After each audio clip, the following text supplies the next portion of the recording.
Good evening, everybody. A very good evening to all of you, बच्चों. We are live on Creatrix YouTube channel for the लक्ष्य batch gate 2022 और module 2 में आज हम ले आए हैं आपके लिए DPP on single phase full wave rectifier.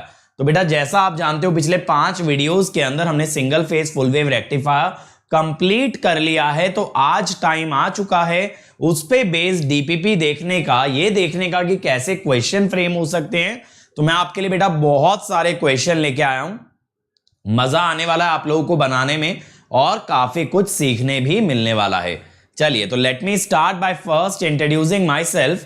My name is Ankit Goyal. I got AIR 1 twice in GATE in 2014 and 2018. I was awarded President of India Gold Medal in the year 2013 when I graduated from IIT. Till date, I have trained more than 1 lakh students in the online and the offline classes, and I am currently working as a director of an academy for GATE department. अब ये सारी बातें तो मेरे बारे में आप लोग सुनते रहते हो, लेकिन बच्चों सबसे खुशी की बात ये होती है जो इस टीम का एफर्ट होता है, जो इस टीम का इनिशिएटिव होता है. जैसे अभी देखो आप लोगों के लिए इस फ्राइडे को ESE 21 वालों के लिए हमने मैराथन प्लान किया है. तो इस तरह का जो काइंड ऑफ वर्क ये लोग करते हैं, पूरी टीम करती है, that is really really appreciating. तो उसको तो बेटा एप्रिशिएट करना ही चाहिए कि भैया इतना काम कर लेते हैं और बच्चों के बारे में सदैव सोचते रहते हैं.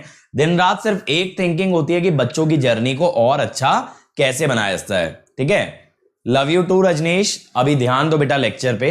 तो अब आप लोग एक चीज जान लो बेटा, हमारे जो इनिशिएटिव हैं वो यूट्यूब के साथ साथ अनअकैडमी ऐप पे भी मिलते हैं. तो आपके पास अनअकैडमी ऐप होनी चाहिए in order to access our initiative. सिर्फ आपको उन्हें अनलॉक करना है using the code Ankit ESE. और देखो मेरी तो सारी स्पेशल क्लास आपको बेटा एक ही जगह मिलती हैं. ये वाला लिंक है आपके लिए, यहां पे आपको मेरी सभी स्पेशल क्लासेस मिल जाएंगी. बस आपको क्या करना है ना, यहां पे जाके अपकमिंग में चेक करना है. जैसे मैं कल मेजरमेंट के क्वेश्चन कराने वाला हूं स्पेशल में, तो आप सभी लोग आ सकते हो. 2 बजे लूंगा तो आप सभी लोग जुड़ सकते हो. अदर देन दैट आपको क्या करना है, इसके अलावा आप चाहो तो प्लस पे आ सकते हो. यहां मिलेंगे इंडिया के सभी टॉप एजुकेटर्स के लाइव क्लास कॉम्प्रिहेंसिव के साथ साथ क्रैश कोर्स. ना सिर्फ इतना, डेली असाइनमेंट दिया जाता है, हर संडे टेस्ट होता है, प्रॉपर टेस्ट सीरीज कंडक्ट की जाती है और डेली शाम 5 बजे मैं सभी प्लस यूजर्स के डाउट सॉल्व करता हूं. ये सारे इनिशिएटिव आपको सिर्फ मिल सकते हैं अगर आप प्लस पे आते हो. दूसरी बात, यहां पे एक और नया फीचर है बेटा कि आप चाहो तो एजुकेटर से बात कर सकते हो. तो जब मैं बच्चों के डाउट बताता हूं तो बहुत बार ऐसा भी होता है मैं बच्चों के डाउट ऑडियो फॉर्म में बताता हूं. मैं वहां पे ये बताता हूं कि किस तरह से उनका डाउट आंसर होगा. बेटा IOCL की बनाई तो थी मैंने वीडियो. अदर देन दैट इसके अंदर गेट, ESE, PSU, AE सब तरह की तैयारी कराई जाती है. बट अगर और आगे जाना है देन गो विद आइकॉनिक. वहां पे प्लस के बेनिफिट्स के साथ पर्सनल कोच मिलता है जो पूरा स्टडी प्लानर बनवाता है. टीचर्स आपको गाइड करते हैं in study booster session. Test analysis मिलता है आपको एक्स्ट्रा स्टडी मटेरियल मिलता है और एक डेडिकेटेड टीम आपको मिलती है जो सारी क्वेरीज आंसर करती है. अच्छा पिछले वाले लेक्चर की रह गई क्या PDF? कोई बात नहीं, आज दे दूंगा. ठीक है, डोंट वरी. तो बेटा यहां पे अगर आप कोड लगाते हो अंकित ESE तो आप इस कोर्स को परचेज कर सकते हो. अदर देन दैट आप साथ ही साथ मेरी पर्सनल गाइडेंस में आ जाओगे जहां रेगुलरली मैं आप लोगों से बात कर पाऊंगा and at the same time इस कोड से जुड़े और बहुत सारे बेनिफिट आपको दिए जाएंगे. और बेटा यहां पे सिग्नल एंड सिस्टम स्टार्ट किया है लेटेस्ट बैच में विष्णु सर ने, one of the best faculties for electrical and ECE. Other than that आपके लिए मेरा मशीन का कोर्स आज स्टार्ट हो गया है जहां 170 आवर्स का कंटेंट है. डेली असाइनमेंट दिया जा रहा है, हर संडे टेस्ट होगा और सारे के सारे डाउट्स भी क्लियर किए जाएंगे. अदर देन दैट बेटा 18 जुलाई को होने वाला है कॉम्बैट एकमात्र अवसर होता है आपके पास जहां आप अपनी तैयारी को टेस्ट कर सकते हो, ये चेक कर सकते हो कहां पे पहुंचे हो और कितना दूर अभी जाना बाकी है. और बेटा आप लोगों के कहने से हम लोगों ने प्राइस हाइक को डिले कर दिया है. तो अगर आप अभी भी ज्वाइन करते हो यूजिंग कोड अंकित ESE तो ना सिर्फ आप मिनिमम प्राइस में ज्वाइन करोगे बल्कि 12 मंथ्स पे आपको आज दिया जाएगा 2 months extra with 3 months of competitive programming, 24 पे 4 months extra with 6 months of competitive programming. तो बेटा यहां से आप अपनी प्लेसमेंट की तैयारी कर सकते हो। और अगर आइकॉनिक लेते हो तो आइकॉनिक के लिए कैंपस प्लेसमेंट का 3 महीने का आपको अलग से कोर्स दिया जाएगा बेटा, 3 months off campus placement IT job subscription. यानी आपके कॉलेज में जो भी आईटी कंपनीज आती हैं तो वहां का सब्सक्रिप्शन भी आपको दिया जाएगा। और प्लस के अंदर भी क्या होगा, आपको टोटल वैल्यू ऑफरिंग मिलेगी 43,250 की, जो कि आपको सिर्फ मिल जाएगी 35,033 के अंदर। ठीक है, कैंपस प्लेसमेंट आईटी जॉब्स का सब्सक्रिप्शन यहां पे इंक्लूड किया जाएगा। ठीक है, तो बेटा इसके लिए आपको क्या करना है, अंकित ईएससी कोड लगा के ज्वाइन करना है। 1 year fees will be 27,225, 18 months 34,650, 2 year 39,600। तो बेटा 2 ईयर्स के लिए जाना ताकि पर मंथ फीस मिनिमम रहे। Iconic 1 year 45,225, 2 year 66,600। अगेन बेटा गो आफ्टर 2 ईयर्स। तो बहुत सारे बच्चे बोल रहे थे कि सर कैंपस प्लेसमेंट इंक्लूड करा दो। तो बेटा इस ऑफर के अंदर आपके लिए ना campus placement IT job GATE and ESE iconic के अंदर 3 मंथ्स का सब्सक्रिप्शन आपको फ्री दिया जा रहा है। बेटा अभी बीपीएससी का तो राजू मेरे हिसाब से कोई कोर्स नहीं है जितना मुझे पता है। ठीक है, और अभी यूट्यूब पे भी करवा पाना पॉसिबल नहीं है टू बी ऑनेस्ट, क्योंकि team is fully occupied with GATE 2022 and ESE 2021। तो यार देखो ऑल इंडिया लेवल पे सारे एग्जाम, सारी स्टेट के एग्जाम तो नहीं कवर कर सकते। जैसे गुजरात का आया था, बिहार का है, हर एग्जाम नहीं कवर हो पाएगा। ठीक है, चलो where is the notice from AICTE? बेटा it was a news on Times Now from Times of India. ठीक है, तो उन्होंने पूरा शेड्यूल दिया, एक बार चेक कर लेना अंशुमन। चलो शुरू करते हैं। ये क्वेश्चन मैंने आप लोगों को कल होमवर्क में दिया था। क्या क्वेश्चन था, A single phase semi converter delivers power to RLE load with R equal to 5 ohm, L equal to 10 millihenry, E equal to 80 volt. The AC source voltage is 230 volt 50 hertz. For continuous conduction, converter is operating with a firing angle of 50 degree. Continuous conduction है, इसीलिए current source की तरह दिखाया है। If one of the main SCR is damaged and open circuited, what is the value of average output current? अब मान लो जैसे ये T1, ये D3, ये T4, ये D2। सपोज बेटा अगर T1 gets damaged, तो आपको ये तो मालूम है ना बेटा, कॉन्टिन्यूअस कंडक्शन के लिए लगातार एक ऊपर से चलना चाहिए और एक डिवाइस नीचे से। इफ T1 गेट्स डैमेज्ड तो हम क्या बोलेंगे, यहां पे D3 रिमेन्स परमानेंटली ऑन, क्योंकि अपनी जिम्मेदारी तो पूरी करेगा, साथ साथ T1 की जिम्मेदारी भी पूरी करेगा। D3 remains permanently on. D3 permanently on रहेगा बेटा आपका। D3 परमानेंटली ऑन रहेगा जब, तो हम क्या कहेंगे, देखो ये डायोड जो है ना, ये 0 से पाई तक ऑन होता है, और ये वाला जो है पाई प्लस अल्फा से आता है। तो हम क्या कहेंगे, देखो D3 D2 इनको कंडक्ट करना पड़ेगा साथ में पाई प्लस अल्फा तक, क्योंकि ये थायरिस्टर तो पाई प्लस अल्फा पे आएगा, ये तो पाई प्लस अल्फा पे आएगा, तो इसको पाई प्लस अल्फा तक जाना पड़ेगा। यहां पे V0 रहेगा 0, और फिर D3 और T4 ये कंडक्ट करेंगे पाई प्लस अल्फा से 2 पाई, जहां पे V0 आएगा -Vs। ठीक है, तो इसकी वेवफॉर्म कैसी बन जाएगी बंधु,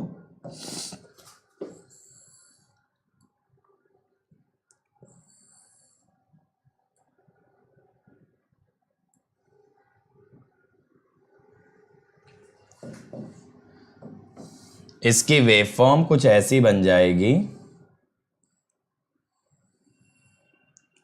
ये पाई प्लस अल्फा और ये 2 पाई। तो यहां पे अगर मैं V0 एवरेज निकालूं, अगर मैं बेटा वी नॉट एवरेज निकालूं तो क्या होगा, 1/2 इंटीग्रल पाई प्लस अल्फा से 2 minus V M sine omega T, minus V S आता है ना, तो V M by 2 minus sine का integration cos 1 plus cos alpha. ठीक है, अब यहां पे वी एम है 230√2 बाई 2 तो देखो इस टाइप की अंडरस्टैंडिंग आपको बनानी पड़ती है थोड़े से ट्रिकी क्वेश्चंस के लिए। अगर मैं बताऊं ना बेटा आपको ट्रिकी क्वेश्चन जो आ सकता है that can only be asked in single phase half wave, single phase full wave. बेटा पहले मैं क्वेश्चन करा लूं कि सबके आंसर ही दूं, बताओ बताओ भाई।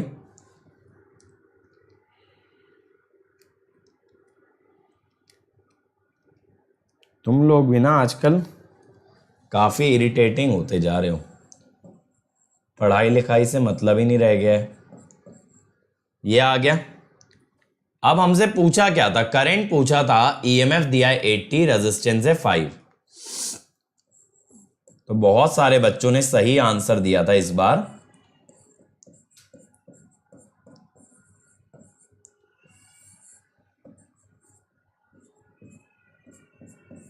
अप्रोक्सीमेटली 1 एम्पियर आएगा। काफी बच्चे सही बोले थे डी। परफेक्ट परफेक्ट बेटा। और आकाश बेटा मैं आपकी क्वेरी नहीं देख पा रहा हूं अपनी स्क्रीन पे। चलो अब ये ट्राई करो। आज के डीपीपी का पहला क्वेश्चन बेटा, in a single phase rectifier VS is sinusoidal with RMS value of 120 volt 60 hertz, L 1 milli henry, E 150 volt from I naught wave form, I naught peak value in ampere is. करो ये वाला अच्छा question है। आकाश मैंने आपको बता दिया था बेटा मुझे एसएससी जेई की एलिजिबिलिटी का आइडिया नहीं है, please check it on the internet. अगर आप यूट्यूब पे क्लास देख सकते हो तो आप गूगल भी कर सकते हो। बेटा आरई लोड में एससीआर फायर्ड कंटिन्यूअसली का मतलब एससीआर डायोड की तरह एक्ट कर रहा है। प्रीति डायोड की तरह एक्ट कर रहा है तो उसमें कंडक्शन थीटा एंगल से स्टार्ट हो जाएगा।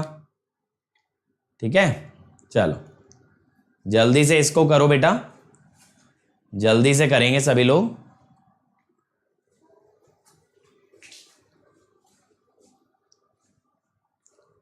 तो बेटा एक बार हमारे एसएससी जेई के चैनल पे जाके पता कर लो, अनअकैडमी एसएससी जेई, वो टीचर्स आपको बेटर गाइड कर देंगे। ठीक है, वहां पे हमारी एसएससी जेई की टीम होती है। नहीं बेटा बीपीएससी का मेरे ख्याल से तो कोई कोर्स प्लस पे नहीं आया।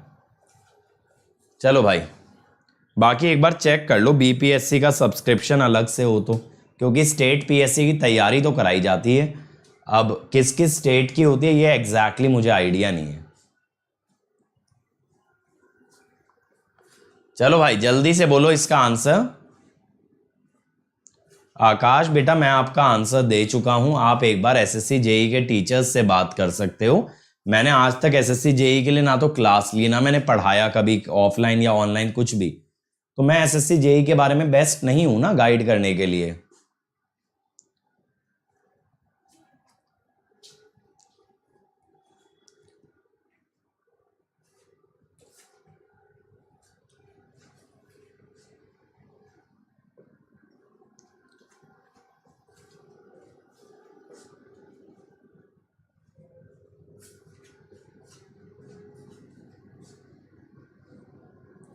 चलो जल्दी से बताओ।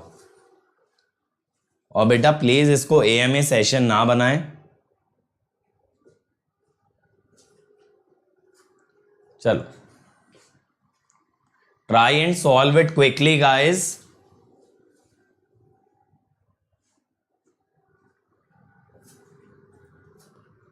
आकाश बेटा एसएससी जेई का चैनल है, वहां राहुल सर, खेमेंद्र सर ये लोग पढ़ाते हैं, राजकुमार सर, ये आपको गाइड कर देंगे। कितनी ही मेहनत है यहां से वहां स्विच करने में।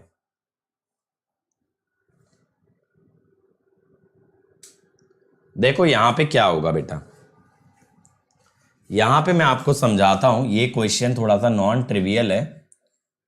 D1 D3 D4 D2, तो मैं क्या बोलता हूं, एज्यूम L इज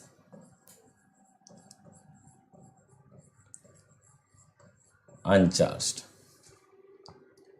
तो मैं कहता हूं D1 D2 gate forward biased at omega t equal to theta. Theta क्या है बेटा, sine inverse E by VM। ठीक है, sine inverse E by VM का मतलब क्या हुआ, E है 150 बाय 120 बाय √2, 62.114। ठीक है, अब मैं क्या कहता हूं बेटा कि यहां पे ये जो इंडक्टर की वोल्टेज होगी ना, inductor voltage will be Vs minus E। तो L विल चार्ज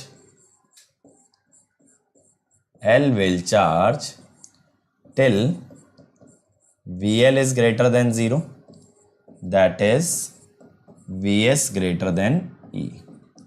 ठीक है, इंडक्टर तब तक चार्ज होगा जब तक Vs E से बड़ा होगा। ठीक है, इंडक्टर तब तक चार्ज होगा जब तक Vs E से बड़ा होगा।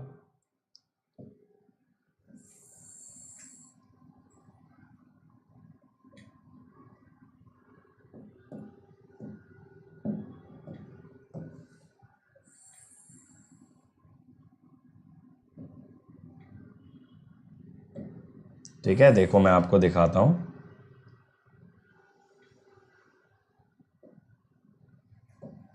तो यहां पे देखो, ये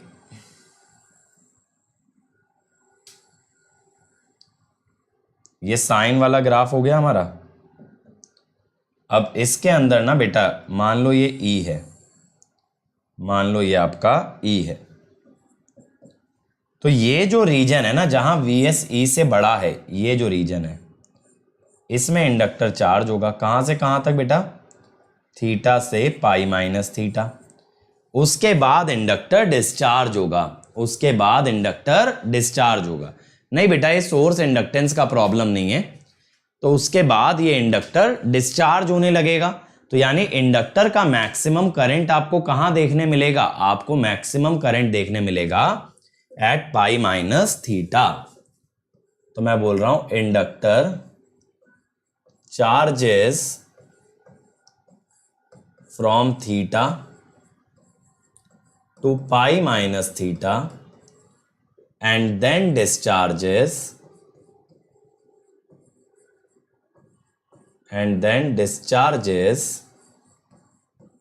so I naught max occurs at pi minus theta। तो देखो मैं कैसे लिखता हूं, L di by D T is VM sine omega T. ये वाला क्वेश्चन ना प्योरली कंसेप्चुअल है, समझ रहे हो मेरी बात। आप ना देखो यहां पे क्या करो, ओमेगा से मल्टीप्लाई डिवाइड कर लो, तो ये जो dt है ना, ये d ओमेगा टी बन जाएगा। कंसेप्ट क्लियर हो रहा है या नहीं हो रहा है, ये बताओ। ये क्लियर हो रहा है। देखो जब E नहीं होता था तब इंडक्टर मैक्सिमम तक आता था पाई पे, लेकिन E होने की वजह से इंडक्टर की वोल्टेज अब सिर्फ Vs नहीं है, Vs माइनस E है। तो इसका मैक्सिमम वैल्यू पहुंचेगा पाई माइनस थीटा पे। याद है ना आपको, मैंने बताया था पाई पे मैक्सिमम आता है इंडक्टर करंट, क्योंकि वहां से वोल्टेज की पोलैरिटी बदल जाती है। इस बार इंडक्टर के अक्रॉस सप्लाई वोल्टेज ना होके Vs माइनस E है। ठीक है, तो यहां पे आप ये देखो IP। बेटा क्वेश्चन सॉल्व करने से पहले कुछ अलग से क्लिक करने की जरूरत नहीं होती। जितने आपने नई तरह के क्वेश्चन देख लिए, अब ये समय के साथ पुराने हो जाएंगे। अब जब आप ऐसा क्वेश्चन देखोगे आप बना पाओगे। बस इतना सा फंडा है और कोई खास इसके अंदर मुश्किल नहीं है।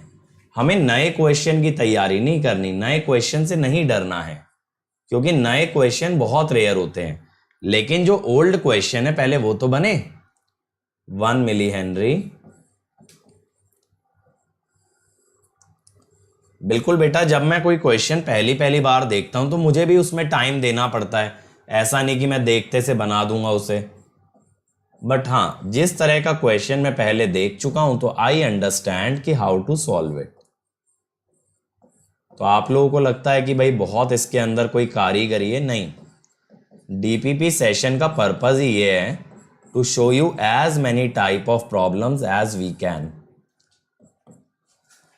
अब इसीलिए देखो मशीन की मशीन का कोर्स मैं लगाता था, जिसके अंदर मैं क्वेश्चन करा रहा था कि भाई आप लोग ज़्यादा से ज़्यादा क्वेश्चन देखो। लेकिन पता है यूट्यूब पे प्रॉब्लम क्या है ना, जनता क्वेश्चन में इंटरेस्टेड नहीं है, जनता का इंटरेस्ट है थ्योरी में।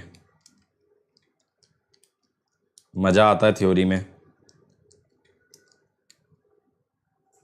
40.54।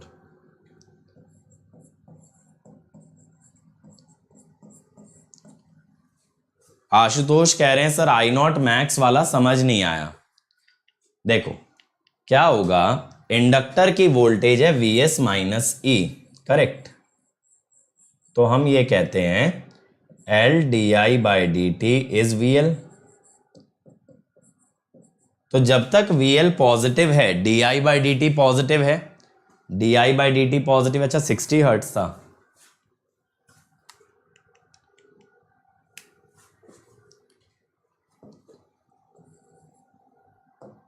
कितना बन रहा है इससे?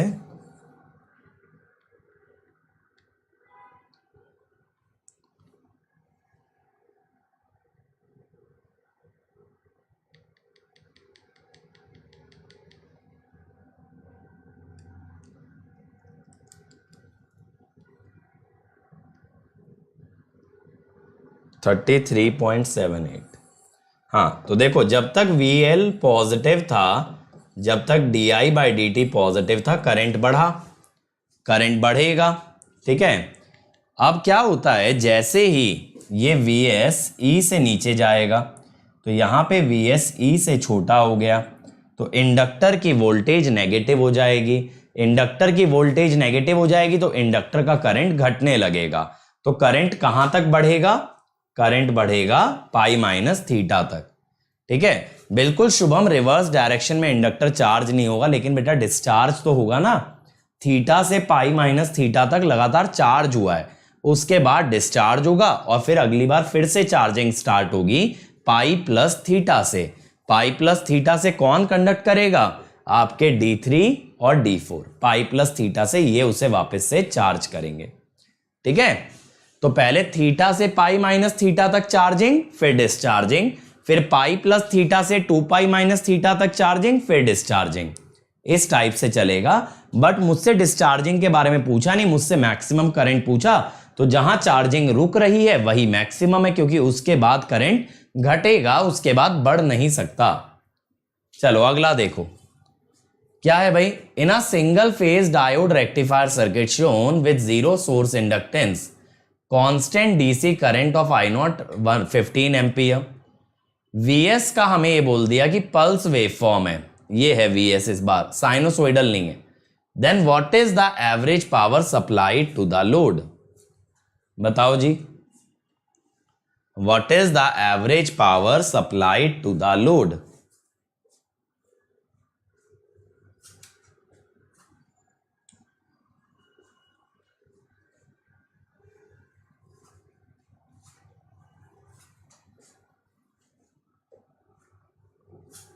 रवि थोड़ा ज्यादा टाइम दो बेटा क्वेश्चन को, एक्यूरेसी अपने आप सुधर जाएगी। स्पीड पे काम बाद में कर सकते हो, पहले एक्यूरेसी पे काम करो। और जितना लेट कैलकुलेशन करोगे उतना फायदा है। लेट एज एन कि शुरू में चीजों को सिंबल में सॉल्व करते जाओ। वैल्यू पुट करने वाला जो स्टेप है वो हमेशा लास्ट होना चाहिए, ताकि जब कभी कैलकुलेशन चेक भी करनी पड़े तो लास्ट स्टेप चेक करना पड़े। शुरू से बार बार अगर वैल्यू डालते जाएंगे तो मल्टीपल जगह गलती होने का चांस है।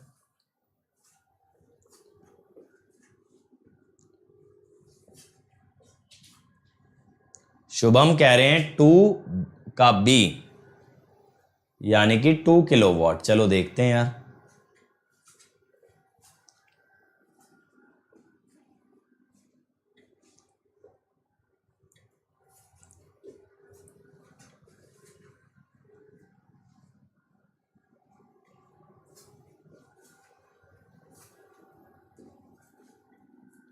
गणेश भी कह रहे हैं बी, बाकी लोग भी बताओ भाई।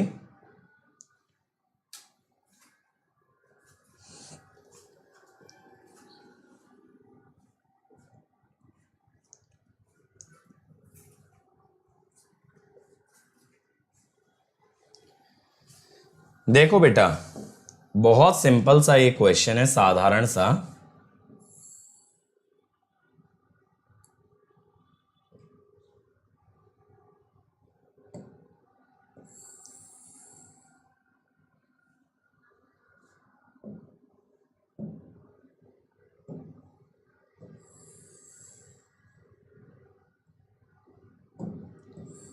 यहां पे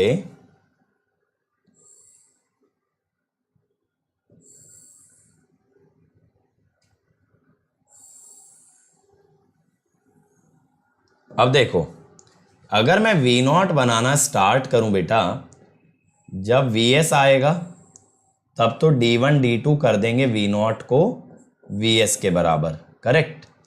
और जब माइनस Vs आएगा तब भी Vs कर देंगे, D3 D4 कर देंगे, ठीक है। हर सिचुएशन में आपको ना यहाँ पे 200 वोल्ट मिल जाएगा। अब अगर आप देखो कि आपका ये जो करंट है ये कांस्टेंट है ना, कितने पे, 15 एम्पियर पे। तो अगर आपको पावर निकालनी है कांस्टेंट करंट में, तो आपको वोल्टेज का क्या चाहिए, average. Since current is DC और कांस्टेंट, डीसी और constant, we need V0 average to compute power।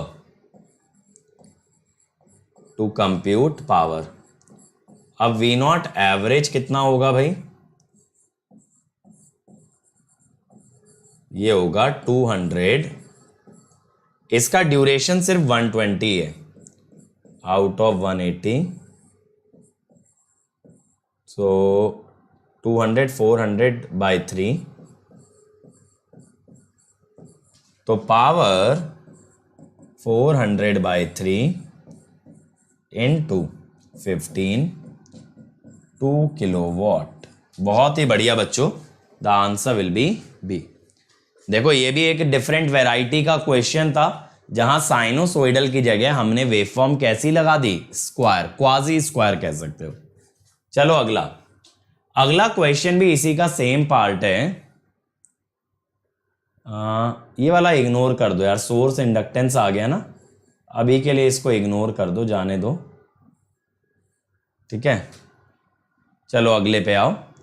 In the given rectifier the delay angle of thyristor is measured from positive going 0 crossing of Vs is 30 degree. If the input Vs is 100 sin 100 pi t, what is average voltage across R in steady state? चलो भाई जल्दी से बोलो, what is the average voltage across R under steady state?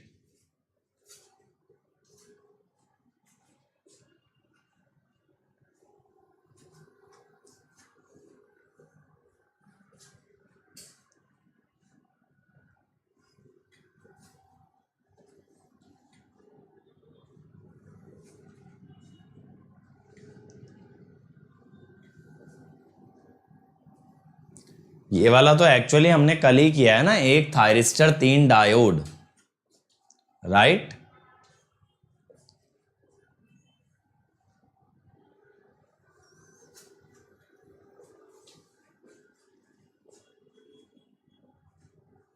Shubham कह रहे हैं 47.74। बाकी लोग भी बताओ यार, बाकी लोगों का क्या सोचना है इस बारे में। Come on everybody. और मैं देख रहा हूं बेटा तुम लोगों की अटेंडेंस जो है ना इस लायक है नहीं कि मॉड्यूल 3 आ पाएगा। सना कह रही है 200.13, मार्बल कह रहे हैं 87, अभी कह रहे हैं 61.56। चलो देखें एक बार। देखो बेटा यहां पे जो T1 है यह अल्फा से पाई, D2 0 से पाई, ठीक है, D3 पाई से 2 पाई। और देखो यहां कॉन्टिन्यूअस कंडक्शन का कोई चक्कर ही नहीं है, रेजिस्टिव लोड है ना। तो यहां पे क्या होगा बेटा एक्चुअली, तो यहां हम लोग देखेंगे अल्फा से पाई T1 एंड D2 कंडक्ट करेंगे, तो V0 इज Vs। पाई से 2 पाई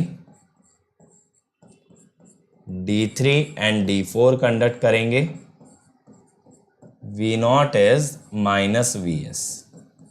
और 0 से alpha no one will conduct and V0 will be 0। Simple. तो इसका वेवफॉर्म भी मैंने कल आपको ड्रॉ करवाया था।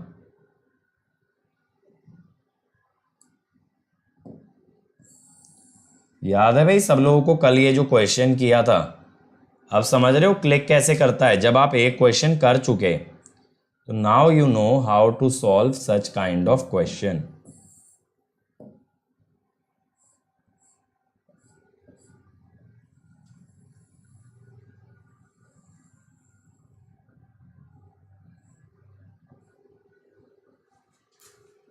ये अल्फा पाई 2 पाई, ठीक है। अब मैं यहां पे क्या कहता हूं,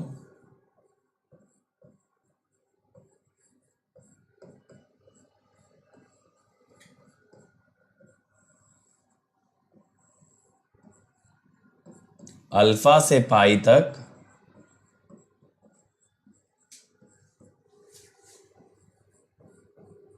और फिर पाई से 2 पाई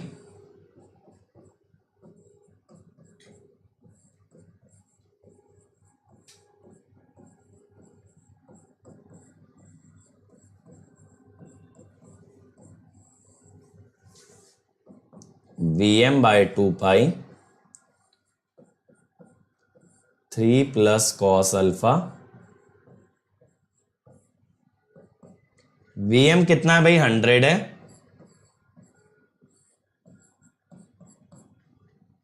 और अल्फा है 30।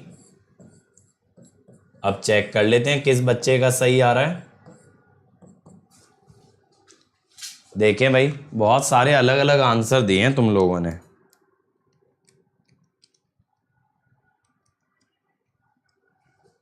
(61.53) ये आया किसी का? स्वप्निल का आ रहा है, अभी का भी आ रहा है, बाकी सभी लोगों का गलत आ रहा है, ठीक है। रेजिस्टेंस के केस में बेटा कॉन्टिन्यूअस कंडक्शन का कोई हिसाब नहीं होता। चलो अगला देखो। A fully controlled converter bridge feeds a highly inductive load with ripple free load current. The input supply to the bridge is a sinusoidal source. The triggering angle is alpha equal to 30 degree. What is the input power factor? करो भाई, बहुत easy question है बेटा ये आपके लिए।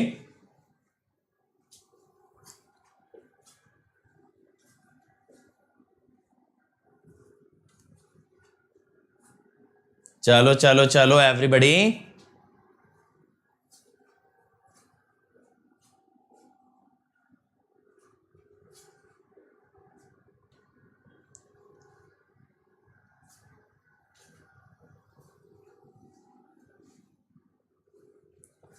विनय कह रहे हैं 0.866, गलत है बेटा, गलत है विनय। इनपुट पावर फैक्टर पूछा है, परफेक्ट, बाकी सभी लोगों का सही है, आशुतोष का भी गलत है। देखो हाईली इंडक्टिव लोड है तो आप ये तो जानते हो कि fundamental displacement factor full converter का कॉस अल्फा होता है, दैट इज cos 30। ठीक है। और मैंने आपको क्या याद कराया था, IS1 RMS is 2√2/pi I0 IS RMS is I0 distortion factor G is IS1 RMS over IS RMS that is 2√2/pi। ठीक है। अब इनपुट पावर फैक्टर होता है G इंटू FDF, ठीक है। तो 2√2/pi इंटू cos 30, cos 30 होगा √3/2, तो यह आया √6/pi 0.78, ठीक है 0.78। क्लियर हो गया। चल next question, a single phase fully controlled bridge converter used for the electrical braking of a separately excited DC motor. The DC motor is represented by equivalent circuit as shown in the figure. Assume load inductance is sufficient to ensure continuous and ripple free load current. Source voltage is given, I0 is given. आपको alpha बताना है। करो भाई, alpha बताओ, जल्दी से solve करो इसको, इजी है। यहां पे ये ध्यान देना बेटा, बैटरी उल्टी कनेक्टेड है, ठीक है, इस बात पे ध्यान देना आप सभी लोग, बैटरी उल्टी कनेक्टेड है।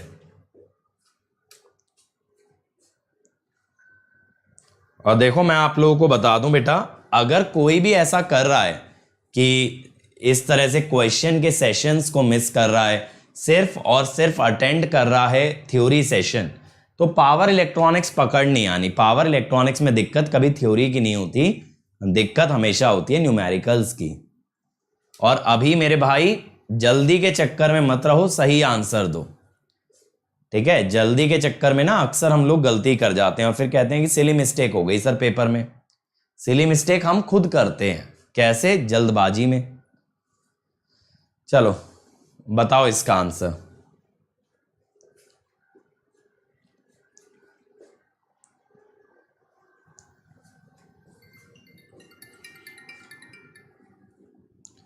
जल्दी से बनाओ। विनय कह रहे हैं सी,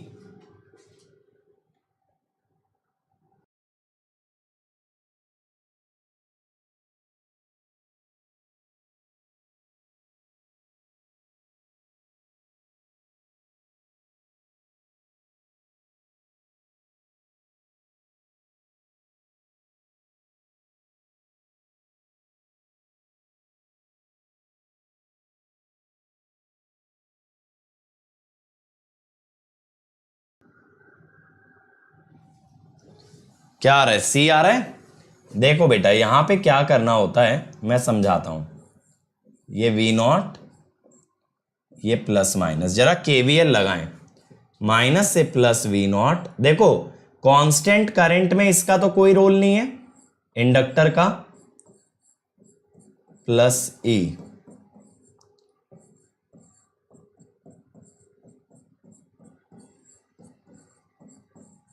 माइनस E इज क्या है 150, माइनस 150, करंट दे रखा है 10 एम्पियर, रेजिस्टेंस है 2, तो माइनस 130 वोल्ट, ठीक है। माइनस 130 आ गया बेटा। अब minus 130 is basically 2Vm/pi cos alpha, तो यहां से अल्फा आ गया होगा आपका 129 डिग्री, तो आंसर विल बी सी। अब यहां देखो बेटा बेसिकली हो क्या रहा है ना, ये जो I0 करंट है ये ऐसे जा रहा है, तो बेसिकली अगर आप यहां से देखो बैटरी के पॉजिटिव टर्मिनल से करंट निकल रहा है, तो यहां पे बैटरी डिलीवर कर रही है पावर, बैटरी डिलीवर्स पावर, और अगर बैटरी पावर डिलीवर कर रही है तो power is actually flowing from DC to AC, इसीलिए तो इसने बोला ब्रेकिंग मोड में है, क्योंकि मोटर में मोटर पावर ले ना रही है बल्कि दे रही है। अगर मोटर पावर लेगी नहीं बल्कि देगी तो उसकी स्पीड धीरे धीरे कम होती जाएगी। इसको बोलते हैं लाइन कम्यूटेटेड इन्वर्टर। क्या बोलते हैं? Line commutated inverter. अगर पावर डिलीवर करानी है ना तो आपको बैटरी उल्टी लगानी पड़ेगी। सर करंट क्यों नहीं उल्टा कर सकते? बात तो बराबर है बेटा, क्योंकि डायोड और एससीआर रिवर्स करंट अलाउ नहीं करते। डायोड और एससीआर रिवर्स करंट अलाउ नहीं करते, इसीलिए आप क्या करते हो? पावर फ्लो उल्टा करने के लिए वोल्टेज पलटते हो। तो डायोड और करंट यूनिडायरेक्शनल डिवाइसेस हैं, तो करंट तो रिवर्स कर नहीं सकते, तो आपने उसके बदले क्या रिवर्स कर दिया? Voltage. That is what happens. तो ये मैं आपको अलग से भी पढ़ाऊंगा, line commutated inverter, don't worry about it. Maybe कल की क्लास में कवर कर लेंगे, ठीक है? कल की क्लास में मैं देखता हूं कवर कराने का। चलो अगले पे आ जाओ बेटा।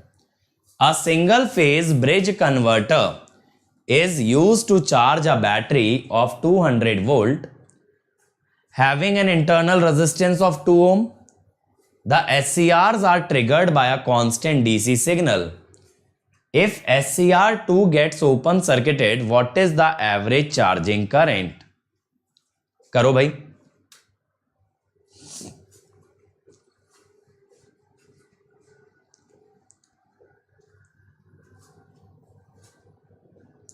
आपका SCR2 ओपन सर्किट हो गया है, तो आपको एवरेज चार्जिंग करंट बताना है।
आया किसी का आंसर बेटा? Anybody with the answer? एक काम करूंगा मैं आपको ना, लाइन कम्यूटेटेड इन्वर्टर एकदम लास्ट में कराऊंगा 3 फेज के बाद, क्योंकि तब 3 फेज और सिंगल फेज एक साथ करा दूंगा। पावर इलेक्ट्रॉनिक्स खुद आंसर दे रहे हैं, सी आ रहा है भाई, बहुत बड़ी बात है, ये तो गलत हो ही नहीं सकता। चलो देखें, देखो बेटा ये आरई लोड है। आरई लोड में आपने कांस्टेंट डीसी सिग्नल दिया है, कांस्टेंट डीसी ट्रिगरिंग सिग्नल। इससे होगा क्या? इससे आपके एससीआर जो है ना डायोड की तरह काम करेंगे। यहां पे क्या होगा? एससीआर बिहेव एज डायोड्स, ठीक है? तो इसमें क्या होगा कि 1 और 4 कायदे से 1 और 4 कंडक्ट करने चाहिए थीटा से पाई माइनस थीटा, और 2 और 2 ये 3 होना चाहिए एक्चुअली, ये करने चाहिए पाई प्लस थीटा से 2 पाई माइनस थीटा। लेकिन इसने बोला SCR2 डैमेज हो गया, तो ये वाला कंडक्शन नहीं बनेगा, ठीक है? ये वाला कंडक्शन नहीं बनेगा क्योंकि SCR2 डैमेज हो गया। नितिन बेटा लग रही है तुम्हें हालत इस क्लास की मॉड्यूल 3 के लिए? तो अब मैं कहता हूं आई नॉट एवरेज।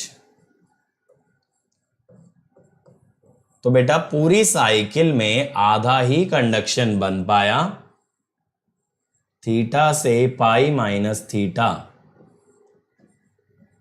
200 की बात हुई थी, अब तो 100 भी नहीं पहुंचते हो।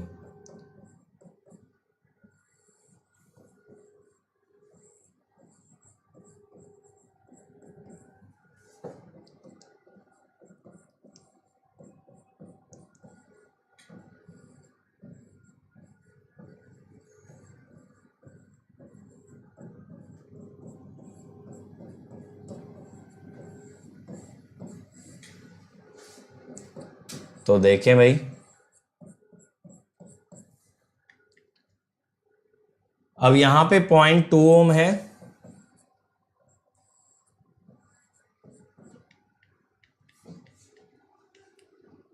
और यहां पे क्या है 230 वोल्ट, लेकिन थीटा अभी हमने नहीं निकाला। थीटा इज साइन इनवर्स, कितनी है बैटरी? बैटरी है आपकी उड़ी बाबा 200 वोल्ट और 230√2।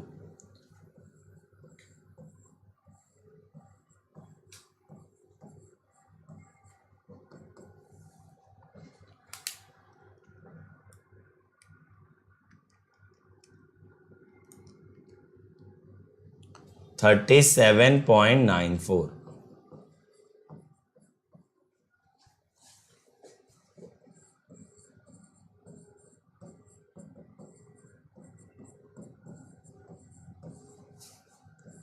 $180 minus 2 into 37.94 into pi by 180। ये ध्यान रखना रेडियन में कन्वर्ट करने का। बेटा उसके अंदर ट्रिगरिंग का कोई महत्व ही नहीं रह गया, आपने गेट करंट लगा के छोड़ दिया तो फायरिंग एंगल क्या बचा? समझ आया अलबाब? आपने तो गेट करंट लगा के छोड़ दिया ना। अब जब भी वो फॉरवर्ड बायस होगा वो कर लेगा कंडक्ट, और अगर फॉरवर्ड बायसिंग पे कंडक्शन चालू हो गया तो इसका तो यही मतलब हुआ कि it is behaving like a diode. Resistance इतना ही छोटा है ना, 0.2 ओम, क्योंकि 0.2 के हिसाब से तो ये 119.05 आ रहा है, तो मेरे हिसाब से ना फिर 2 ओम होना चाहिए, फिर मेरे हिसाब से 2 ओम होना चाहिए, वरना इसका कोई मतलब निकलेगा नहीं। करेक्ट? तो फिर ये लगा देते हैं और ये रेजिस्टेंस 2 ओम होना चाहिए।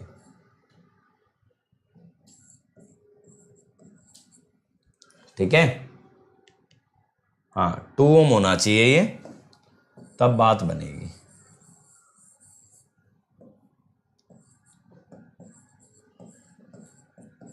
है ना? चल आगे चलें। अगला, a single phase asymmetrical semi converter feeds a RL load with R equal to 10 ohm large inductance so that load current is current stiff.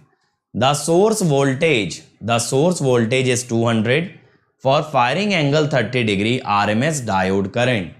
Shubham बेटा स्पीड का एक ही रास्ता है, large number of problems, speed वहीं से बनती है। अंडरस्टैंडिंग तो कम क्वेश्चन से भी बन जाती है, अंडरस्टैंडिंग तो 5-10 से भी बनेगी, लेकिन स्पीड बनेगी ज्यादा नंबर ऑफ क्वेश्चन लगाने से।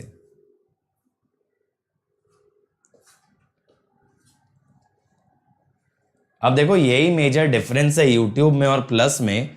यहां किसी को फीस नहीं देनी फिर भी बच्चा सीरियस नहीं ले रहा, वहां फीस भी देनी है और बच्चा इतना उत्तेजित है पढ़ने के लिए।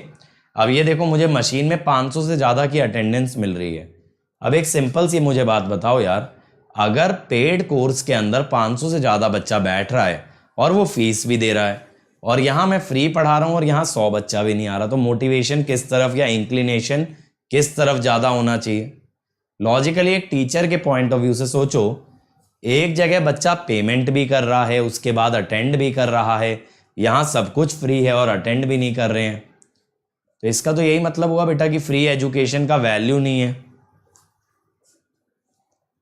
मतलब मैं इतना सोचता हूं कि ना यार फ्री एजुकेशन का वैल्यू होना चाहिए, जिन बच्चों के पास रिसोर्स नहीं है उन तक चीज़ें पहुंचनी चाहिए, लेकिन जब पहुंचने लगती हैं तो वही लोग फॉर ग्रांटेड लेने लगते हैं यार। इस देश के अंदर ये तो बहुत बड़ी समस्या है। अब बेटा वार्निंग देनी पड़ेगी, धमकाना पड़ेगा क्या क्लास में बुलाने के लिए? सोचने वाली बात है। मतलब ये क्या हुआ, तुम लोगों का करियर है, तुम लोगों की लाइफ है, उसके लिए मैं धमकाऊं? बताओ भाई, आया आंसर? आया इसका आंसर? बहुत इजी है।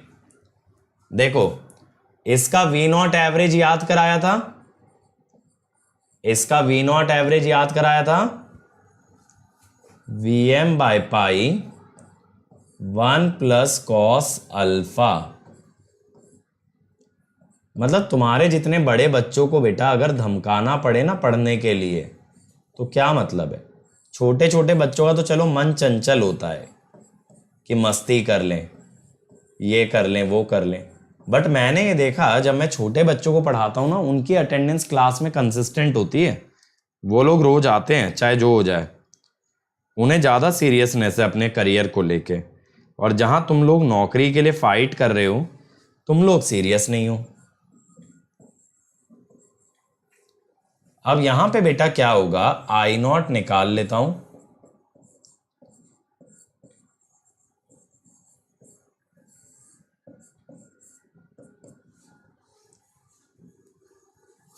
तो ये आ जाएगा 16.8। अब ये कांस्टेंट आएगा बेटा, हाई इंडक्टेंस है ना। अब सबसे बड़ी बात थी एसिमेट्रिकल कन्वर्टर के अंदर कि थायरिस्टर का गामा था पाई माइनस अल्फा और डायोड का था पाई प्लस अल्फा। तो डायोड का जो आरएमएस आएगा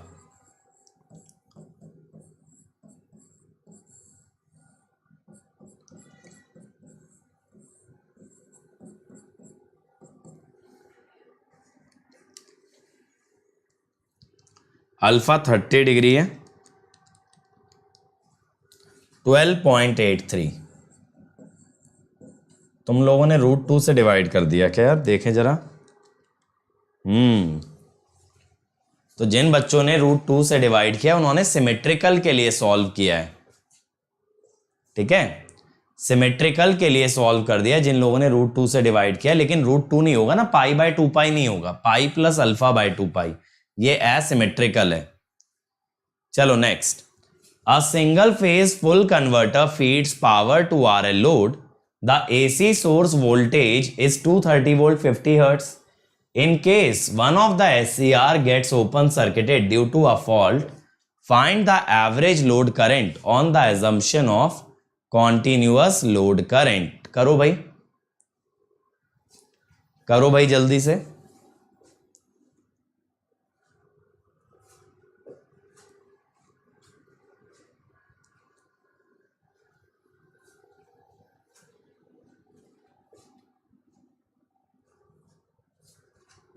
बेटा ये कौन कह रहा है कि ये सारे PYQ हैं? क्यों भाई आशुतोष, ये तुमसे किसने बोला सारे PYQ हैं? और बेटा तुम्हारा इनका तो आंसर सही आ नहीं रहा मोस्ट ऑफ द क्वेश्चन में।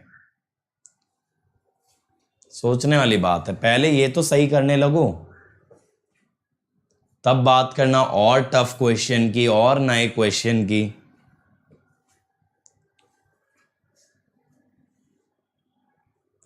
चलो जल्दी से निकालो इसका। पता है ऐसी एक बार क्या हुआ हमारे कॉलेज में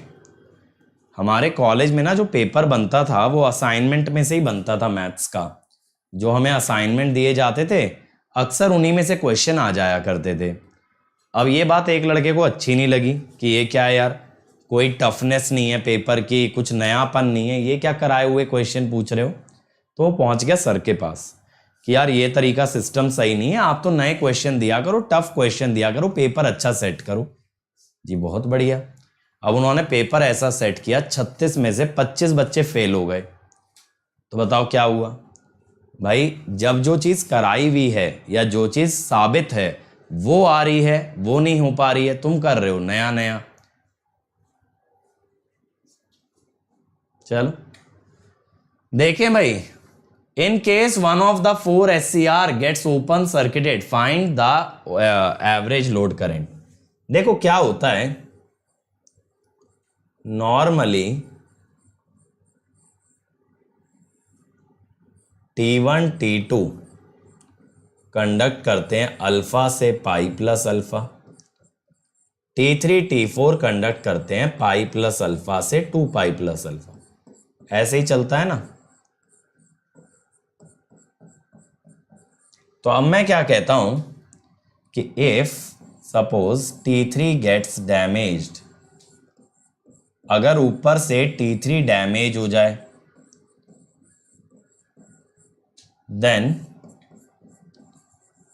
T1 must be on always for continuous load current। T1 को हमेशा ऑन होना पड़ेगा फॉर कॉन्टिन्यूअस लोड करंट। ठीक है, अब इस वजह से क्या होगा, T1 तो ऑन हो गया, लेकिन जो आपके T2 हैं, T2 तो अल्फा से पाई प्लस अल्फा ही आएगा, तो T1 T2 हुए अल्फा से पाई प्लस अल्फा, और फिर T1 T4 हुए पाई प्लस अल्फा से 2 पाई प्लस अल्फा। अब T1 T4 बेटा एक ही लाइन में लाई करते हैं, तो यहां से V0 हो जाएगा 0। यानी यहां पे ग्राफ कैसा बन जाएगा, अगर हम ग्राफ की बात करें,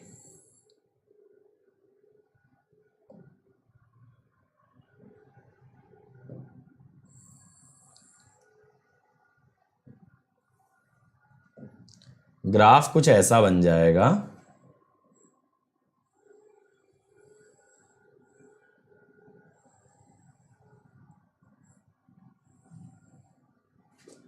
ये हो गया अल्फा पाई plus alpha, V0 versus omega T. तो अब मैं क्या कहता हूं, V0 एवरेज जो होगा 1/2 पाई अल्फा से पाई plus alpha Vm sine omega t d omega T. तो ये आ जाएगा Vm/पाई कॉस अल्फा। हमेशा ये जो थायरिस्टर डैमेज वाले सवाल है ना, इनको कंसेप्चुअली करना, ठीक है, इसको कंसेप्चुअली करना।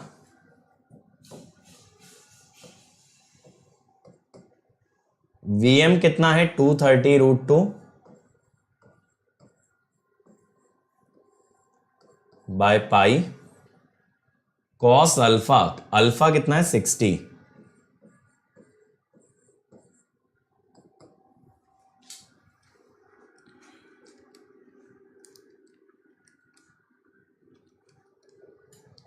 $51.768 वोल्ट। बट पूछा करंट है, रेजिस्टेंस है 6 ओम।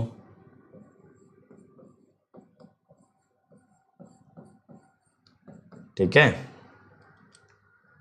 8.628 एम्पियर। तो आंसर इज बी।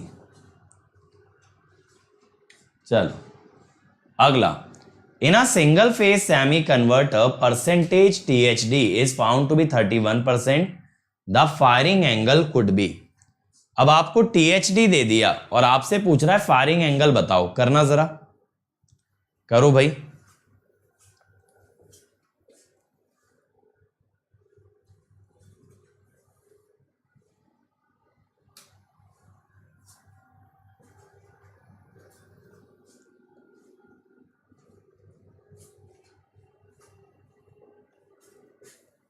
तो आशुतोष बेटा पहले ये तो सीख लो, ये बनने लगेंगे तो मानने वाली बात है कि अब और कुछ चढ़ना चाहिए। अब एक चीज बताओ, आखिरी सीढ़ी चढ़ कैसे सकते हो, पहली सीढ़ी बिना चढ़े?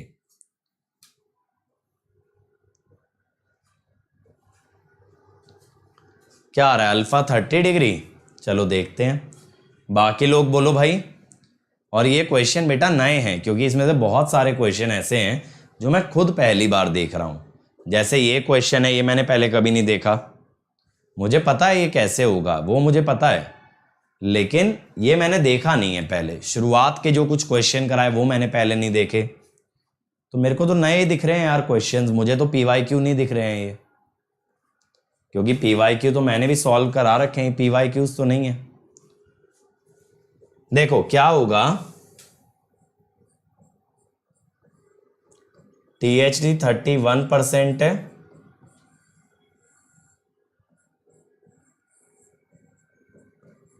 तो यहां से G क्या होगा,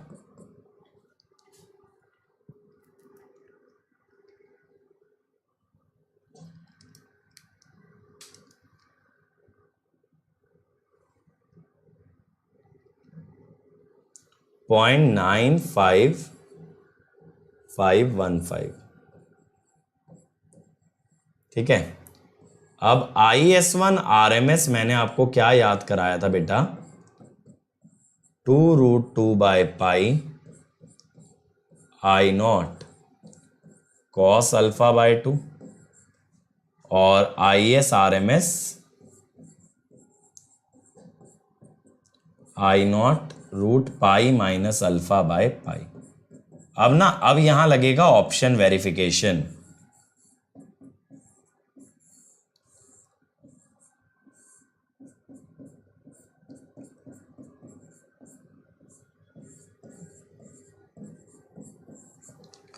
अब जैसे पहला ऑप्शन लगाओ 30 डिग्री, ठीक है, मैं ऑप्शन वेरिफिकेशन कर रहा हूं बेटा।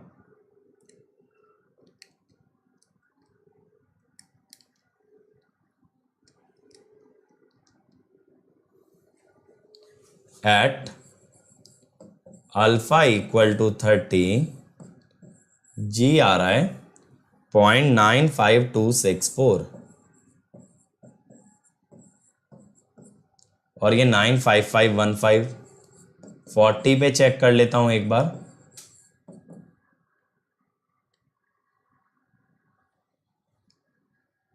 वन 40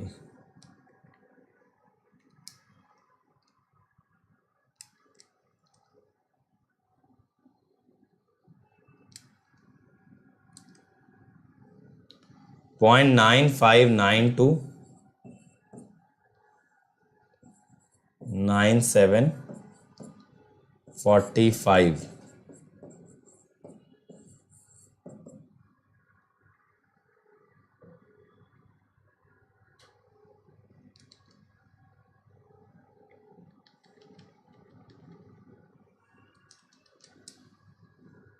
.9604 और अल्फा इक्वल टू 60 पे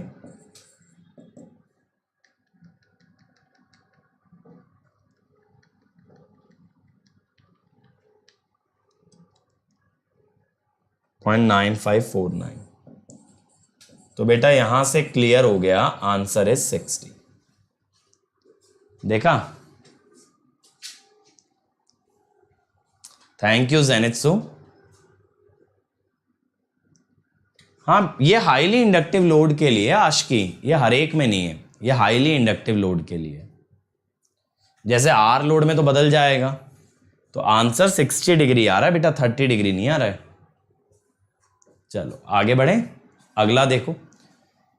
consider the single phase half controlled converter where VS is sinusoidal, percentage of THD for V0 equal to VD0/2 where VD0 is DC output at alpha equal to 0।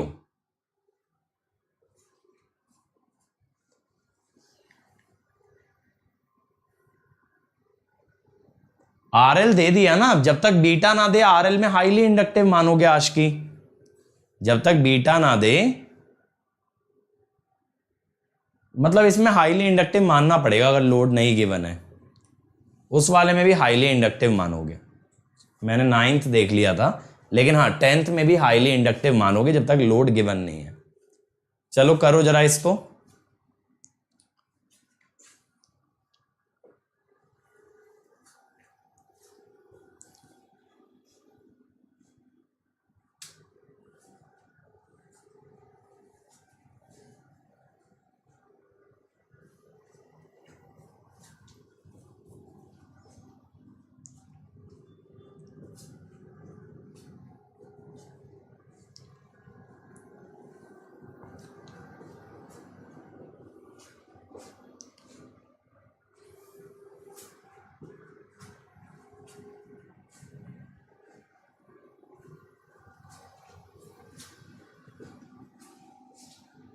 Come on everybody.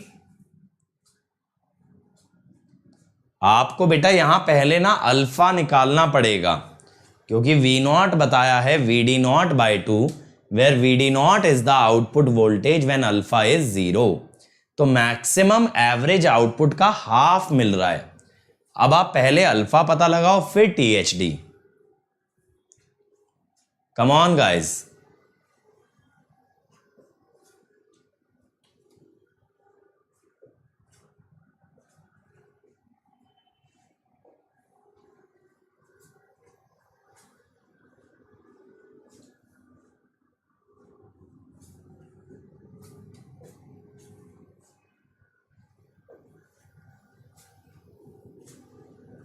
आया किसी का answer? देखो V not होता है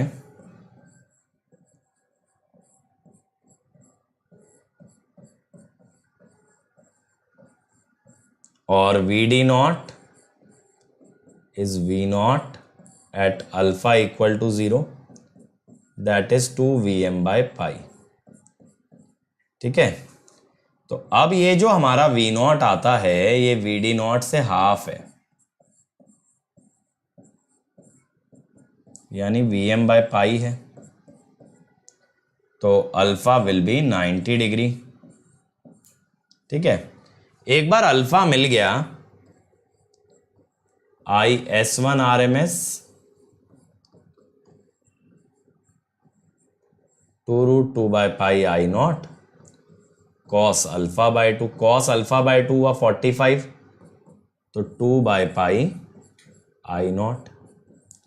IS RMS I not root pi minus alpha by pi, alpha है pi by 2, तो I not by root 2। जी IS1 RMS over IS RMS, 0.9 आ जाएगा, तो THD 48.34% आ जाएगा। ठीक है, 3D आ गया। ठीक है, चलो अगला, the free wheeling diode can decrease the input power factor, has no effect on power factor, improves the input power factor, none of these. बताओ जरा, फ्री व्हीलिंग डायोड क्या करता है? ये तो फास्ट बता सकते हो बेटा, ये वाला तो काफी जल्दी आंसर दे सकते हो। बहुत बढ़िया, मंथन ने सबसे पहले दिया है C, improves the input power factor. और अब ये बताओ, single phase full wave rectifier से कंफर्टेबल फील कर रहे हो इसके साथ? बन रहे हैं ना question. A single phase semi converter delivers power to RLE load, RL और E दे रखा है, R है 8 ओम, 15 मिली हेनरी और 80 volt. Assuming continuous conduction firing angle of 31 degree, average output current if T2 is open circuited and damaged, ये वाला damage हो गया है। अब आपको एवरेज आउटपुट करंट बताना है, जब तक बीटा ना दे कॉन्टिन्यूअस कंडक्शन मानेंगे। चलो भाई करो, जब तक बीटा ना दे कॉन्टिन्यूअस कंडक्शन मानेंगे।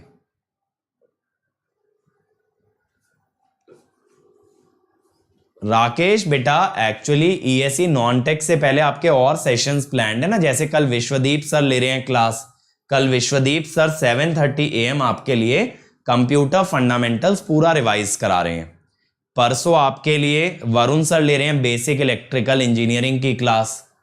ठीक है, फिर फ्राइडे से नॉन टेक स्टार्ट हो जाएगा। तो बेटा हमने सारे सेशन प्लान कर रखे हैं, टेक्निकल में भी जो एक्स्ट्रा सिलेबस है ना वो भी रिवाइज करा रहे हैं। जैसे साकेत सर ने कॉम कराया, कल विश्वदीप सर आएंगे, परसों वरुण सर आएंगे, तो आपके सारे सिलेबस रिवाइज कराएंगे। चलो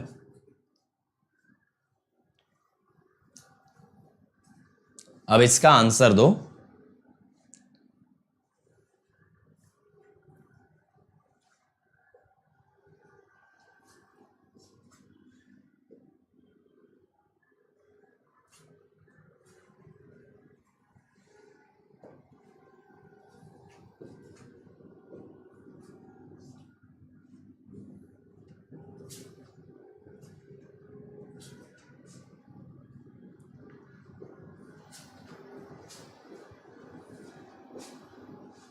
12.02, 15, 1.2, बहुत डिफरेंट टाइप के आंसर्स आ रहे हैं। देखो यहां पे क्या होगा, अल्फा से पाई तक T1 D2 ऑन रहने वाले हैं, तो V not will be Vs। पाई के बाद फ्री व्हीलिंग डायोड आता है और फिर पाई प्लस अल्फा से अगला थायरिस्टर आता है, लेकिन अब वो तो आएगा नहीं, तो यानी पूरे टाइम अब free wheeling diode he on रहने वाला है and V not will be 0। तो V नॉट एवरेज की अगर बात करें, समझ में आया, अगली साइकिल बनेगी नहीं ना पाई प्लस अल्फा से, पाई प्लस अल्फा से T2 को आना चाहिए था, लेकिन वो आएगा ही नहीं। क्यों नहीं आएगा? क्योंकि वो ओपन सर्किटेड है। तो Vm sine omega t d omega t, Vm by 2 pi 1 plus cos alpha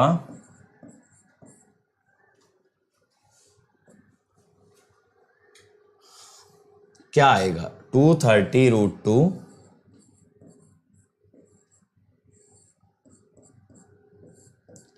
1 plus cos 31। अब ऐसी जगहों पे तो देखो कैलकुलेटर लगाना ही पड़ता है ना।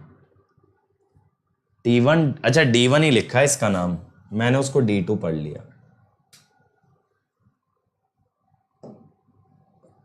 क्या स्टैंडर्ड नेम होता है ना D2।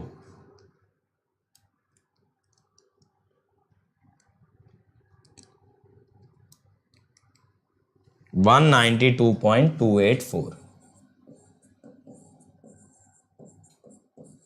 तो I नॉट क्या आएगा, V not minus E by R,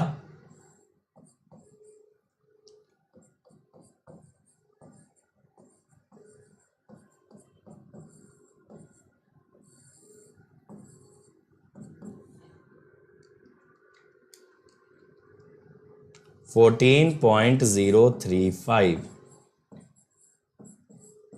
ये बनेगा। नीचे 2 मिस हो गया, ओहो।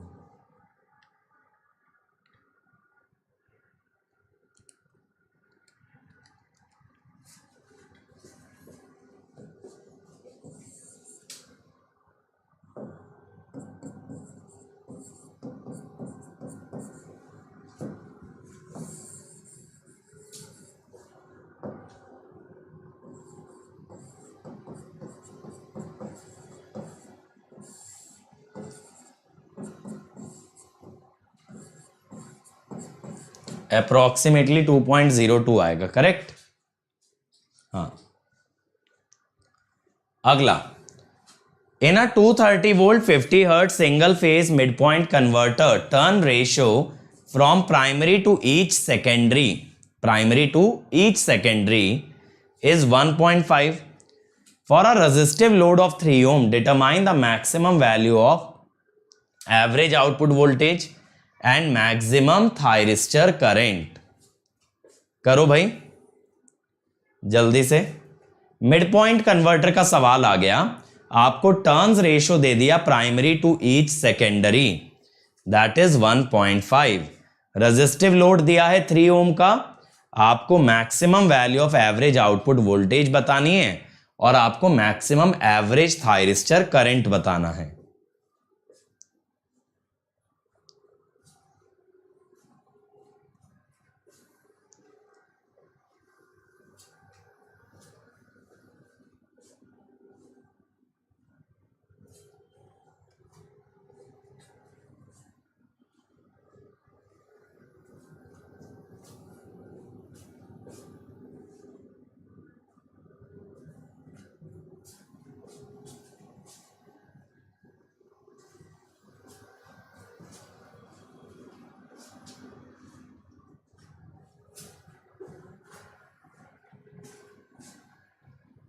माइक्रो प्रोसेसर तो प्लान नहीं है नितिन बेटा।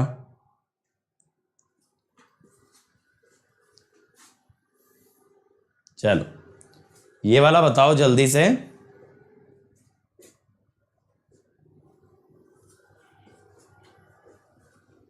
क्या आ रहा है? बी आ रहा है।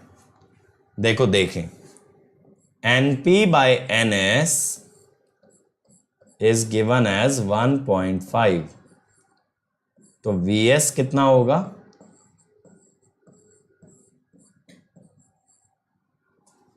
अब for maximum V not average, अगर आपको मैक्सिमम V नॉट एवरेज चाहिए तो अल्फा मस्ट बी 0, ठीक है। अल्फा बेटा आपका 0 आना चाहिए। V नॉट मैक्स फिर कितना हो जाएगा? अल्फा 0 है तो डायोड वाला केस बन गया ना, 2Vm/π। अल्फा 0 पे तो यही आएगा एवरेज। सोच के देखो, चाहे तो फुल कन्वर्टर के फॉर्मूले से कर लो।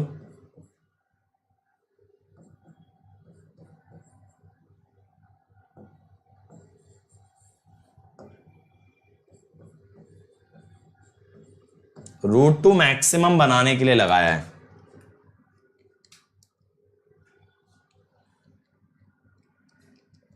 ये आएगा 132 वोल्ट, ठीक है।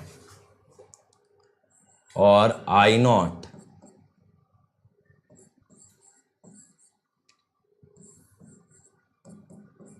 44 एम्पियर। लेकिन मैक्सिमम एवरेज थायरिस्टर करंट की बात हो रही है। थायरिस्टर एक आधी साइकिल के लिए कंडक्ट करेगा तो π/2π आप करोगे, आधी साइकिल में 22 एम्पियर, तो ए आंसर विल बी ए। कितने सारे बच्चों ने बी दिया है, देखो सभी ने बी दे दिया है। किसी ने ये नहीं सोचा थायरिस्टर की बात हो रही है, आप सब लोगों ने लोड का करंट दे दिया। थायरिस्टर तो आधी साइकिल ही कंडक्ट करता है। चलो next, a single phase full converter feeding a RLE load has the following data: 230 volt, 50 hertz, 4 ohm, 120 volt, alpha 30। If the load inductance is large enough to make these load current virtually constant, what is the input power factor? बताओ भाई, बहुत easy question है ये। अगर load current constant है तो input power factor क्या होगा? बताओ मेरे भाई।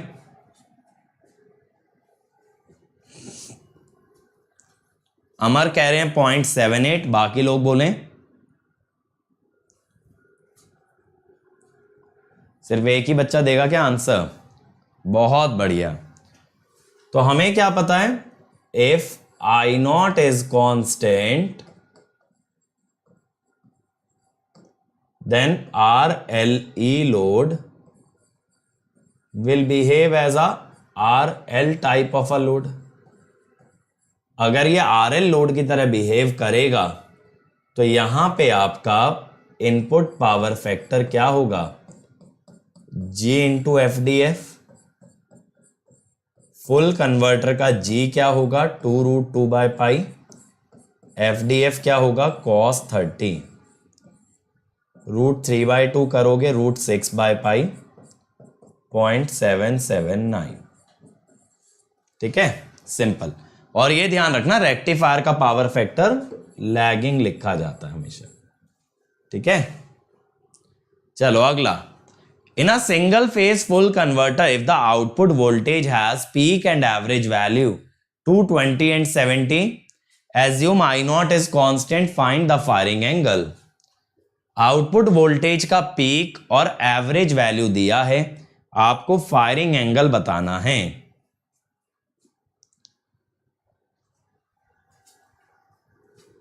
बताइए भाई। चलो चलो जल्दी से निपटा लो यार, ज्यादा से ज्यादा क्वेश्चन कर लो, तुम ही लोगों का फायदा है। फटाफट करोगे तो ज्यादा नंबर ऑफ क्वेश्चन लग जाएंगे।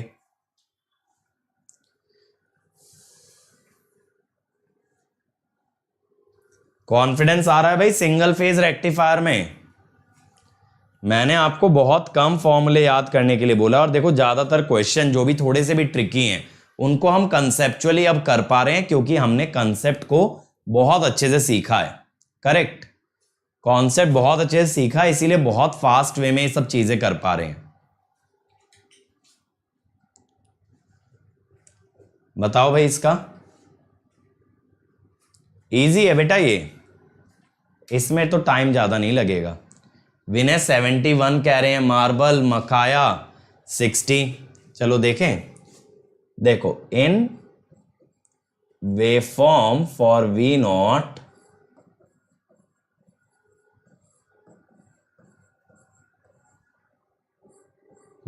की पीक वैल्यू क्या होती है? ये होती है Vm। वी नॉट एवरेज क्या होता है? 2Vm/π cos alpha.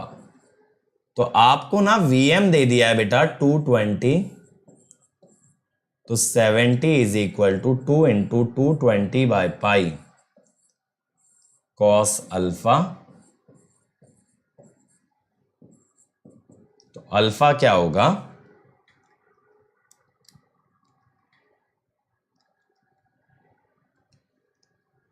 बहुत बढ़िया बेटा, 60 degree. Alpha will be 60 degree.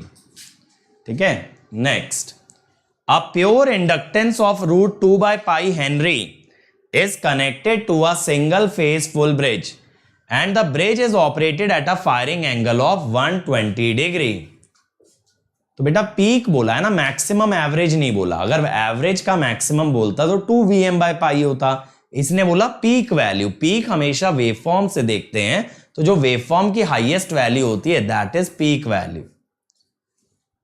तो बताओ भाई, पीक करंट बताना है। प्योरली इंडक्टिव लोड है बेटा, ध्यान से करना, पीक करंट बताना है।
आया किसी का आंसर? टैक हमें बता रहे हैं भाई कितना, टैक हमें बता रहे हैं 3 एम्पियर। बाकी लोग देखो भाई, मैंने वेवफॉर्म इसीलिए पहले से ड्रॉ कर ली कि आपको बेटर क्लैरिटी मिल जाए। चलो जल्दी आंसर दोगे तो एक और करा दूंगा, वरना फिर यहीं पे समाप्त करना पड़ेगा।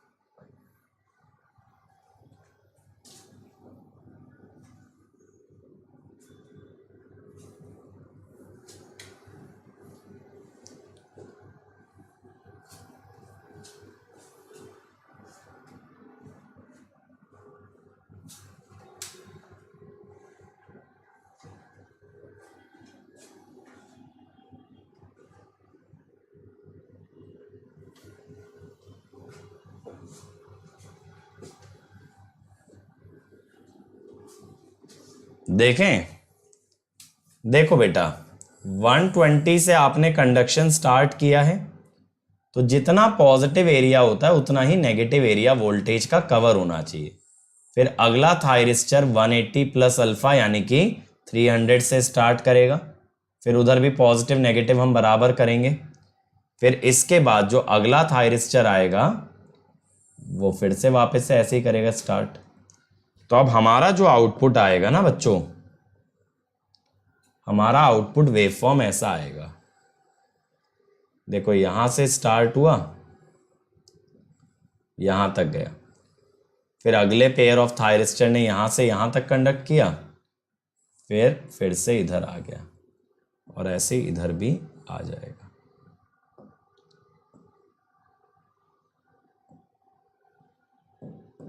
तो ये 120 है, ये 240 होगा। 180 से 60 पहले और 60 बाद में। तो यहां पे जो करंट आएगा ना, करंट ऐसे आ जाएगा,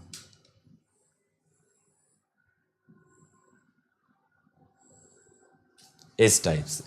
तो अगर मैं बात करूं from 120 to 240, V0 is Vm sin omega t, ठीक है। अब यहां पे क्या होता है कि IP ऑकर्स एट 180 डिग्री, जब तक वोल्टेज पॉजिटिव है इंडक्टर चार्ज होता है। तो L di by dt is Vm sin omega t, ठीक है।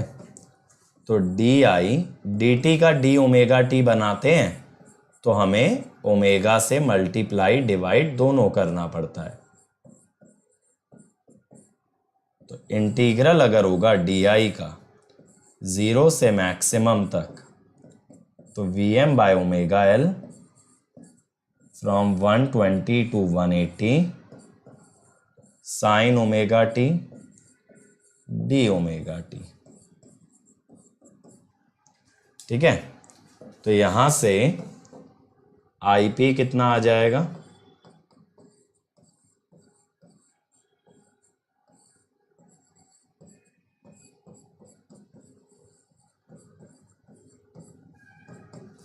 तो देख लेते हैं भाई कितना आ रहा है। L है √2/पाई और ये है 100 पाई।